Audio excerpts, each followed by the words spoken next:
आप सभी को नमस्कार। स्वागत है एक बार फिर आप सबका हमारे इस YouTube चैनल सक्सेस विद शिशिर में। और आप सभी छात्रों को बहुत बहुत बधाई भी कि आपके संघर्ष ने एक सकारात्मक परिणाम दिया। जो परीक्षाएं बहुत दिनों से लंबित पड़ी थी उस परीक्षाओं की तिथि की घोषणा कर दी गई है और इसी के तहत रेलवे के द्वारा भी 15 दिसंबर के बाद परीक्षा लेने की बात कही गई है। और आज का ये हमारा क्लास उन बच्चों के लिए है जो आरआरबी, एनटीपीसी या फिर ग्रुप डी का फॉर्म भरे हैं और वो परीक्षा देंगे। तो मैं आज इस क्लास में उन सभी बच्चों को इतना पॉजिटिव एनर्जी आपके अंदर डेवलप करूंगा ताकि आपको भी ये कहने पर मजबूर हो जाएंगे आप कि हमें भी जरूर सफलता मिलेगी। और मेरा दावा है कि अंत तक आप क्लास में बने रहें और देखने के बाद ये आपको खुद ही महसूस होगा कि हाँ मैं भी सक्सेस कर सकता हूं। लेकिन कैसे कर सकता हूं? तो आरआरबी, एनटीपीसी, ग्रुप डी की परीक्षा के लिए सबसे पहले है कि आप पॉजिटिव थिंकिंग अपने माइंड में लाइए कि मैं इस तैयारी को कर सकता हूं, इस परीक्षा में मैं भी सफल हो सकता हूं। जैसे मैं अपने बारे में बताता हूं कि मैं जब स्टेशन मास्टर की तैयारी कर रहा था तो उस समय जहां मैं बैठकर टेबल पर पढ़ता था उसके आगे मैंने लिख कर चिपका दिया था कि हमें स्टेशन मास्टर बनना है। तो मैं ये दावे के साथ कह सकता हूं कि अगर आपने मन में बैठा लिया है कि मुझे बनना है, मुझे रेलवे में जॉब लेनी है, तो आपको जॉब लेने से कोई नहीं रोक सकता है। शर्त यही है कि आपको थोड़ी बहुत मेहनत करनी पड़ेगी ईमानदारी पूर्वक। तो आइए आज हम लोग देखते हैं कि आरआरबी, एनटीपीसी या ग्रुप डी की परीक्षा जो अभी हमारे पास शेष समय है उन समयों में कैसे करना है। तो सबसे पहले मैंने बताया कि पॉजिटिव थिंकिंग जो है सबसे पहले डेवलप करना है। पॉजिटिव थिंकिंग क्या चीज है? तो देखिए सबसे पहले ये होता है हमारे अंतर्गत कि ये क्या कहते हैं कि सर टोटल जो है आपका ये है कि नंबर ऑफ वैकेंसीज। आप बोलोगे कि सर मात्र जो है वो 35,000 ही सीट है इसमें एनटीपीसी में, जबकि एप्लीकेंट्स कितने हैं? एप्लीकेंट्स हैं आपको लगभग 1.3 करोड़। इतने विद्यार्थी को और 35,000 मात्र सीट है। ये कंपटीशन बहुत टफ है। लेकिन मैंने कहा कि पहले सकारात्मक विचार मन में डालिए। इस बात को आप ध्यान से हटा दीजिए कि सिर्फ 35,000 सीट है। मैं कहता हूं कि इस परीक्षा में 7 लाख सीट है। 7 लाख। अब देखिए 7 लाख सीट कैसे है। आपकी जो परीक्षा होगी वो इस तरह से होगी। सबसे पहले सीबीटी 1 होगी, उसके बाद सीबीटी 2 होगी, उसके बाद आपका स्किल टेस्ट होगा। स्किल टेस्ट में जैसे जो कंप्यूटर टाइपिंग से संबंधित तो उसका टेस्ट होगा, या फिर स्टेशन मास्टर ड्राइवर के लिए जो फॉर्म फिलअप करेंगे उसके लिए साइको टेस्ट होगा। और इसके बाद फिर आपका मेडिकल है और डॉक्यूमेंट्स वेरिफिकेशन है। इन 4 चरणों में गुजरने के बाद ये 35,000 के लक्ष्य को आप प्राप्त करेंगे। तो मेरा ये कहना है कि अगर हम यहां पर खड़े हैं तो हम डायरेक्ट मेडिकल देने जाएंगे नहीं। सबसे पहले हम क्या परीक्षा देंगे? सबसे पहले हम सीबीटी 1 परीक्षा देंगे, फिर सीबीटी 2 में जाएंगे, फिर इसमें सफल हुए तब स्किल टेस्ट में जाएंगे, तब मेडिकल डॉक्यूमेंट्स वेरिफिकेशन होगा और फिर ये 35,000 का जो लक्ष्य है ये हमको प्राप्त करना है। अभी हमारा लक्ष्य ये नहीं है। फिलहाल हमारा लक्ष्य ये सीबीटी 1 है।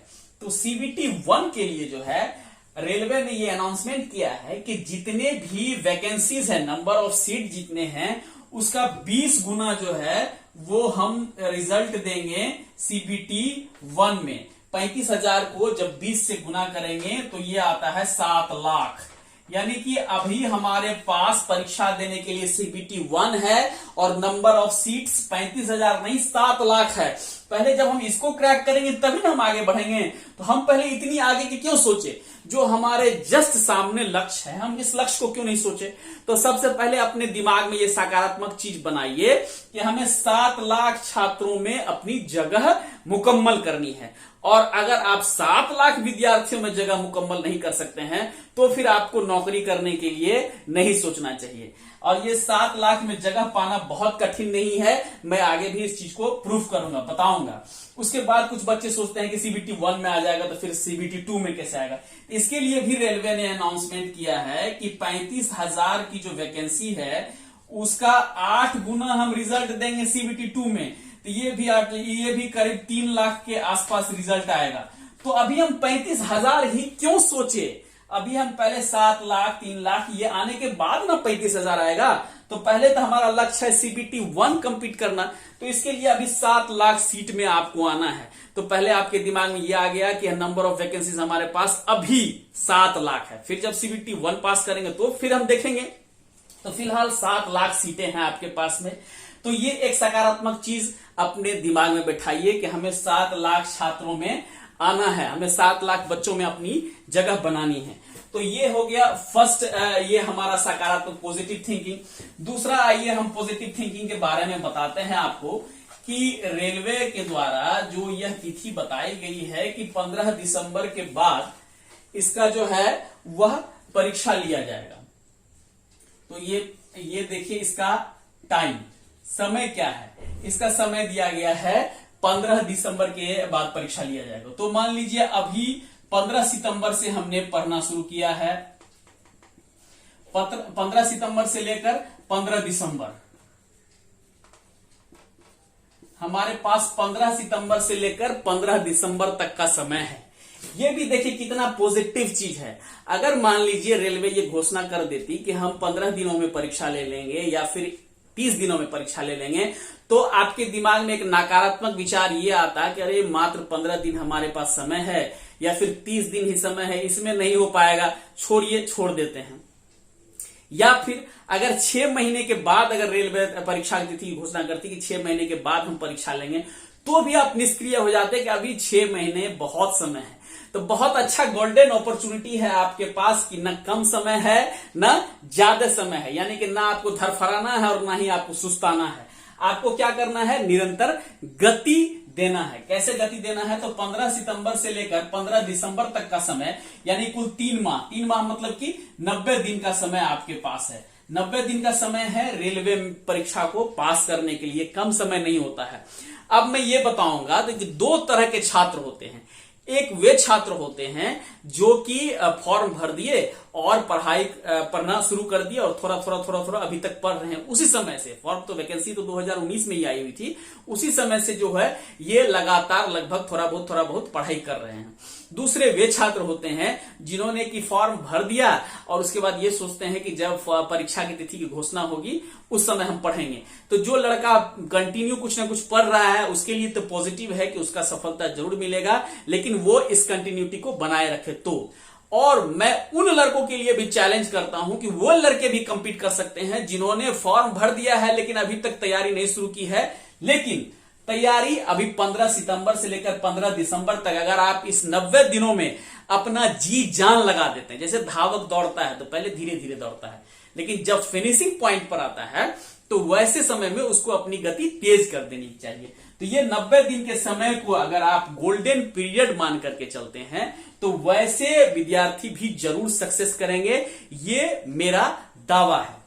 दूसरी बात ये है कि ये टाइमिंग का बहुत अच्छा कॉम्बिनेशन है कि हमारे पास 90 दिन का समय मिला है और इस 90 दिन में हम अपना बेस्ट एफर्ट देंगे। क्यों बेस्ट एफर्ट देंगे इसको भी मैं बताता हूं कि मैंने बताया पहले कि 35,000 सीट है, तो आप एक दिमाग में ये बैठा लीजिए कि इतनी बड़ी संख्या में अब वैकेंसी आएगी कि नहीं आएगी ये कहना बहुत मुश्किल है। तो ये आपके लिए जो छात्र इस फॉर्म को भरे हैं उसके लिए ये गोल्डन अपॉर्चुनिटी है, इसलिए इस बार जी जान लगा देना है। क्योंकि आपने देखा कि ये 2019 में फॉर्म भराया गया था और ये 2019 से पहले भी बहुत दिनों के बाद ये वैकेंसी आई थी, फिर कब आएगी नहीं आएगी ये कहना मुश्किल है। इसलिए इसको ये लक्ष्य मानकर हम लोग तैयारी करेंगे कि इसमें हमें जरूर सफलता लेनी है।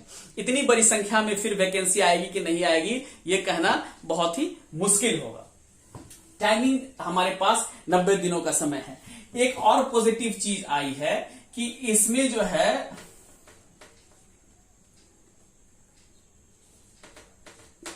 ये देखिए हमने लिखा है कि average students average question.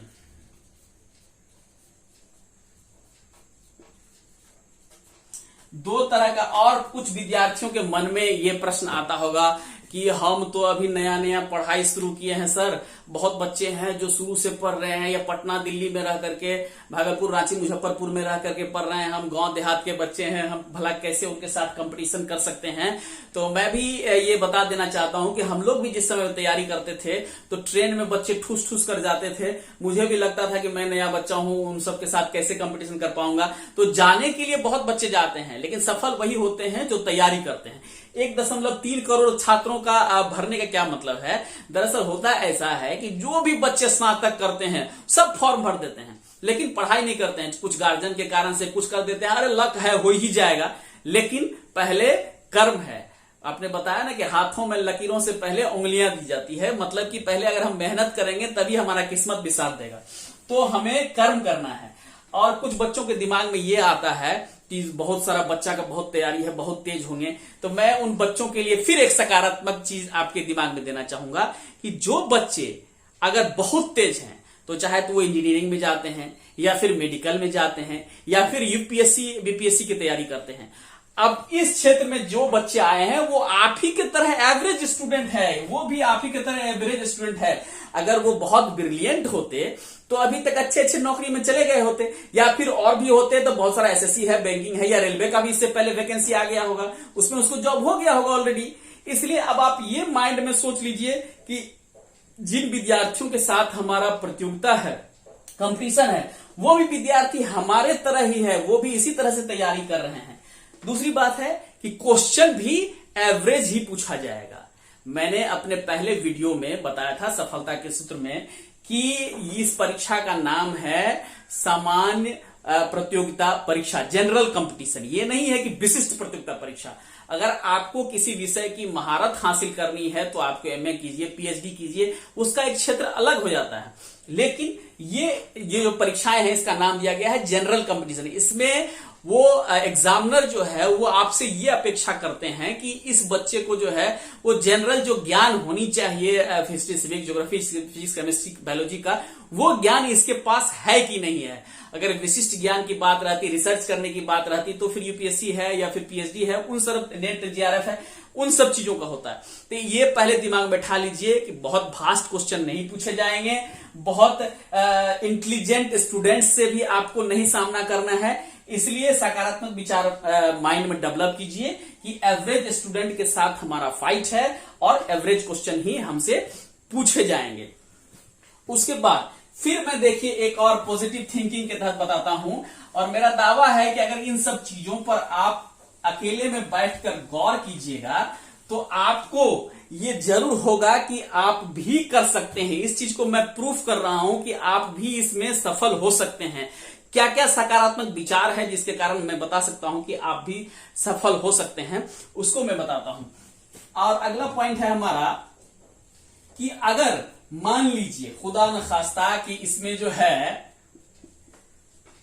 NTPC का हमने तैयारी किया है, बहुत तैयारी किया, बहुत मेहनत की है आपने, मैंने जो बताया 90 दिनों में आप मेहनत कर लिए हैं, तो और खुदा न खास्ता किसी कारणवश आपका इस परीक्षा में चयन नहीं हो पाता है, तो भी घबराने की जरूरत नहीं है। क्यों नहीं घबराने की जरूरत है कि अगर मान लीजिए 1.33 करोड़ जो है वो स्टूडेंट इसमें एप्लीकेंट्स है, तो 15 दिसंबर के बाद अगर परीक्षा लेना शुरू किया है तो 2-3 महीने लगेंगे इसको परीक्षा लेने में। उसके बाद फिर रेलवे ग्रुप डी का भी वैकेंसी है हमारे पास में। तो अगर इसमें हमने अपना बेस्ट तैयारी किया है और किसी कारणवश से हमारा एनटीपीसी में जॉब नहीं होता है, तो फिर ये बेस्ट तैयारी हमारा काम क्या कर जाएगा, ग्रुप डी में। इसमें हमारा सिलेक्शन 100% होगा। क्यों? क्योंकि जो भी अच्छे स्टूडेंट होंगे जिसका तैयारी बहुत अच्छा है वो तो इसमें छन जाएगा, उसको तो इसमें जॉब हो जाएगा। अब कौन बचेगा? अब जो बचेगा जो उससे नीचे स्तर के स्टूडेंट होंगे वो इस तैयारी में आएंगे, इस जॉब को लेने के लिए आएंगे।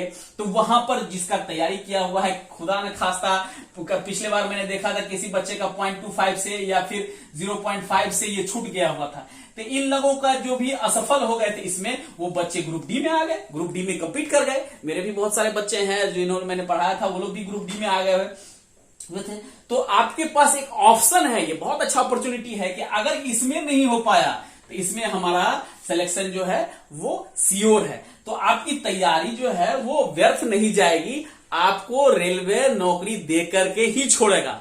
पर शर्त यह है कि आपको ईमानदारी पूर्वक मेहनत करना पड़ेगा। तो यह भी पॉजिटिव चीज मैंने बताया आपको, और अब मुझे पूरा विश्वास है कि अगर आप अपने दिमाग में इस चीज को, इस पॉजिटिव सकारात्मक विचार को जो है बैठा लीजिएगा, तब तैयारी कीजिए। देखते हैं कि हमारा एग्जाम कैसे होगा। तो ये आपकी जो परीक्षा, आपका जो परीक्षा होगा वह टोटल 100 मार्क्स का होगा। कितना मार्क्स का होगा? 100 अंकों का परीक्षा लिया जाएगा। इस 100 अंकों में से 30 हो जाएगा मैथ्स, 30 हो गया रीजनिंग, और 40 पूछे जाएंगे जीके एंड जीएस। यही आपका सिलेबस है, जिसके लिए आपको टाइम दिया जाएगा 90 मिनट का। ये ऑनलाइन एग्जाम होगा, ऑनलाइन एग्जाम लिए जाएंगे, और ये निगेटिव रहेगा 1/3। ये आप लोग जानते भी हैं, एक बार मैं रिकॉल करने के लिए इस चीज को बता दिया हूं कि इस तरह से आपके परीक्षा लिए जाएंगे। 100 अंकों का प्रश्न होगा, 100 नंबर के होंगे, जिसके लिए 90 मिनट का 1.5 घंटे का समय होगा। ऑनलाइन टेस्ट एग्जाम होगा, निगेटिव 1/3 होगा, और इस 100 में से 30 मैथ रहेंगे, 30 रीजनिंग रहेंगे, और 40 जो है वो आपको जीके का पेपर होगा। तो अब हम लोग तैयारी कैसे करें, ये आपका सिलेबस हो गया। किसी भी एक कंपटीशन का या किसी भी परीक्षा का तैयारी करने का जो मूल मंत्र है, सीढ़ी है, वो कैसे कैसे है वो हम आपको बताते हैं। परीक्षा का तैयारी करने के लिए सबसे पहले हम जो है उस चीज का थ्योरी पढ़ते हैं, फर्स्ट स्टेप। सेकेंड स्टेप में फिर उसका हम क्वेश्चंस याद करते हैं, सेकेंड स्टेप। और थर्ड स्टेप में आप उसका जो है वो टेस्ट देते हैं। टेस्ट देते हैं मतलब कि प्रैक्टिस सेट बनाते हैं। तो इस तीनों स्टेज से गुजरने के बाद वो जो है हमारा सफलता निश्चित हो जाती है किसी भी परीक्षा के लिए। तो अभी जो हमारे पास 3 महीने का समय है, उस 3 महीने के समय में इस सब चीज के लिए आप 2 मंथ का समय दीजिए। ये मैं उन विद्यार्थियों के लिए कह रहा हूं जिन्होंने अभी तक पढ़ाई शुरू नहीं किया है, लेकिन 15 सितंबर से पढ़ाई शुरू कर दे और 15 दिसंबर तक उस सिलेबस को पूरा कंप्लीट कर ले। और ये तीसरी जो ये टेस्ट का पेपर है, ये लास्ट का 1 मंथ में आप जो है वो ये प्रैक्टिस सेट बनाए, टेस्ट का ये टेस्ट सेट बनावे, ठीक है। अब ये इसी तरह से परीक्षा होता है। पहले हम उस चीज का थ्योरी पढ़ेंगे, फिर उसका क्वेश्चंस को जो है जो ऑब्जेक्टिव पैटर्न का पूछता है, ऐसे एरो मार्क करके हम ऑब्जेक्टिव उसका क्रिएट करेंगे, या फिर मार्केट में जो बुक्स अवेलेबल है ऑब्जेक्टिव टाइप का किया हुआ उसको पढ़ेंगे, और उसके बाद जो है हम प्रैक्टिस सेट बनाएंगे। तो 3 महीने के समय को मैंने बांटा है कि थ्योरी और क्वेश्चंस के लिए 2 मंथ, और लास्ट के 1 मंथ में जो है वो सिर्फ प्रैक्टिस कीजिए। वो ये उन विद्यार्थियों के लिए है जो विद्यार्थी अभी तैयारी करना शुरू करेंगे, और जो कंटिन्यू कर रहे हैं वो उसके लिए तो बहुत अच्छा चीज है। वो अगर थ्योरी कंप्लीट कर लिए हैं तो क्वेश्चंस बनावे, क्वेश्चंस भी कर लिए हैं तो प्रैक्टिस सेट बनावे। अगर तीनों कर लिए हों तो तीनों को ध्यान देते हुए जिस चीज में प्रॉब्लम हो रहा है, जिस तरह का सवाल उनके पास नहीं बनता है, या जो रीजनिंग उनके पास नहीं बनता है, उसको वो टैकल करें, और more and more practice set बनावे। आपको सफलता जो है वो जरूर मिलेगी। अब आइए कि हम जो है, जो हमारा 3 सेक्शन है, मैथ, रीजनिंग और जीके जीएस, इसका पढ़ाई कैसे करेंगे। तो मान लीजिए हमने मैथ लिखा है, कि मैथ्स को क्या कैसे पढ़ना है वो बताते हैं। तो मैथ का आपके पास जो भी बुक अवेलेबल हो, चाहे आर.एस. अग्रवाल, महेश मिश्रा, सेंगर, जे सिद्दीकी, किसी का भी सगीर अहमद, किसी का भी बुक अवेलेबल हो, उस बुक का पहले थ्योरी पढ़िए। पहला ही मंत्र मैंने बता दिया है उस बुक का। जैसे हमने प्रतिशत पढ़ना शुरू कर दिया या लाभ हानि चैप्टर पढ़ना शुरू किया, तो पहले लाभ हानि चैप्टर का इंट्रोडक्शन पढ़ेंगे। उसमें जितने फॉर्मूला है उस फॉर्मूला को एक बार रिवाइज कर लीजिए, और उसके पढ़ने के बाद उसका जो सॉल्व एग्जाम्पल है उसको आप जो है वो जरूर बना लीजिए। उसके जितने भी सॉल्व एग्जाम्पल्स है, उससे क्या होगा, आपको सभी पैटर्न की जानकारी हो जाएगी।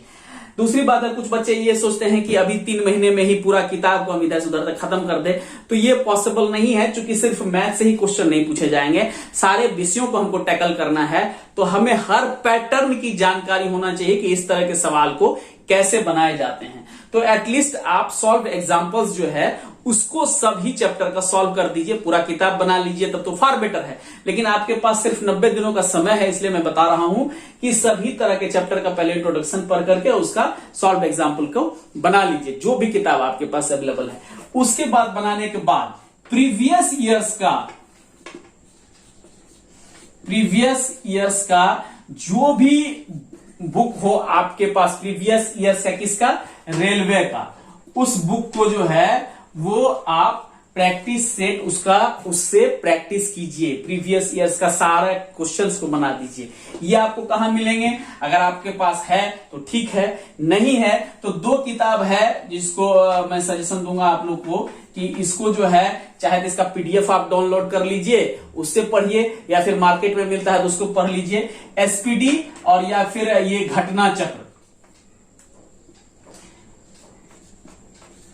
इस दोनों किताब में जो है वो रेलवे का पूछा हुआ प्रश्नों का संग्रह है।